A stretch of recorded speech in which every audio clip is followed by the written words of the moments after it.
Hello and welcome to the Stories of Northern Life from the Sault Ste. Marie Museum. There is no better place within the city limits to see the fall colors than Hiawatha Park. So let's talk about the park and the lodge that sat on it.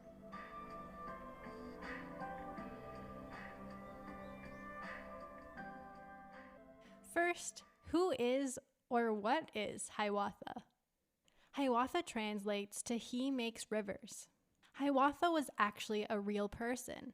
He was mostly known through his legend dating back to the 1100s, through the occurrence of an eclipse coincident with the founding of the Iroquois Confederacy.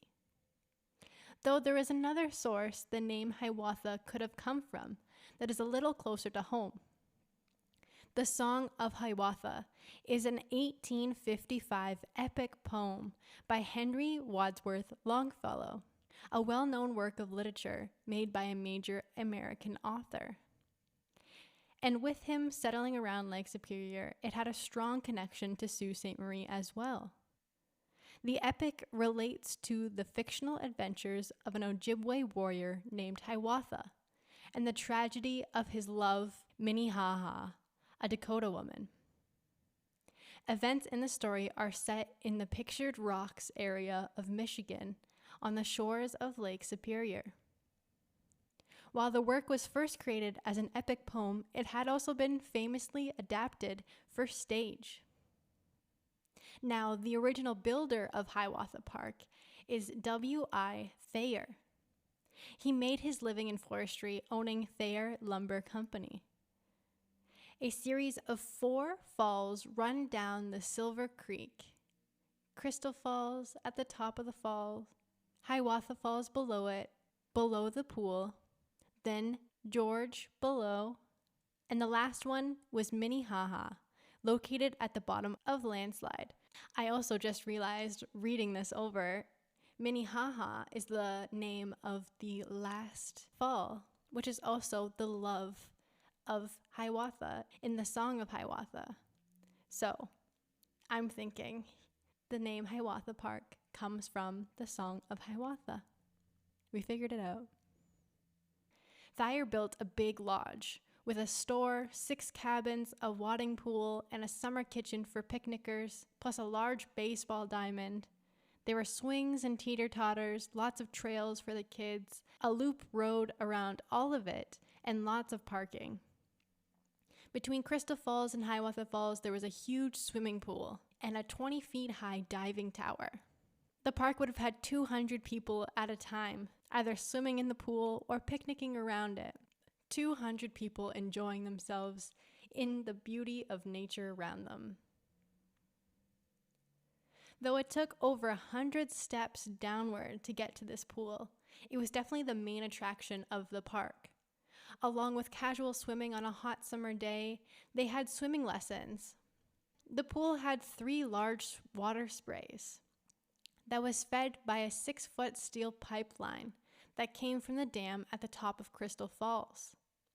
The middle spray had a wooden platform with a slide.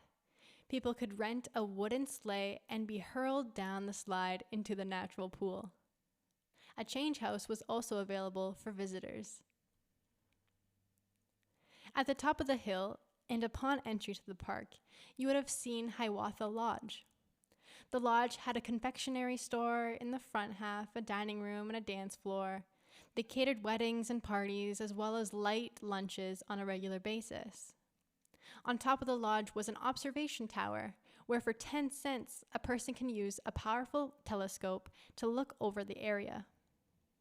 On the second floor, there were 6 bedrooms and a complete bath. During the war years, they sold liquor and beer. Allegedly, the authorities never bothered the roadhouses, as the clientele was servicemen. They turned a blind eye to the operation. It was a place for soldiers, Navy, and airmen to escape and have some fun. There are several other roadhouses in the area as well. It is said that they never got rowdy. They just had some fun. There's a jukebox, paintball machines, pinball machines and slot machines for 5, 10, or 12 cents. In 1942, shortly after Pearl Harbor, the US and Canada was worried about the locks being bombed. The American government set up an airplane listening post just outside of the lodge. And I can most definitely talk about this another time. But after the war, the lodge quieted down. The soldiers that were fortunate to return home from the war had families to take care of, leaving no time to party.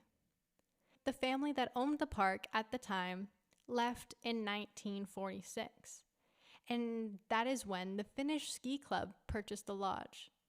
They remodeled it and used it as a clubhouse and rented it out for weddings and other functions. This original lodge burnt to the ground in the late 1960s.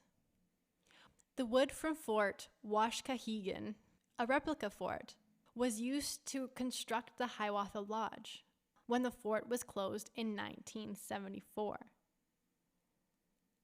The fort was taken down log by the ski club and rebuilt by the Finnish people here in the Sioux. And for many years, it was a restaurant, bar, and hall. The park itself was taken over by the Kinsman Club. For those who don't know, Canada is the nation's largest all-Canadian service club organization.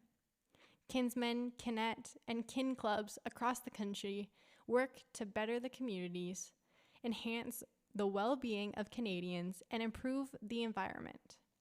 The association boasts a proud history dedicated to fostering lifelong friendships while serving the community's greatest need. The park gained a second name with the change of ownership, being Kinsman Park 97. The number 97 coming from the 97 hectares of land, which is equivalent to 240 acres. The club spent hundreds of donated man-hours and thousands of dollars to make it a place for the public to enjoy.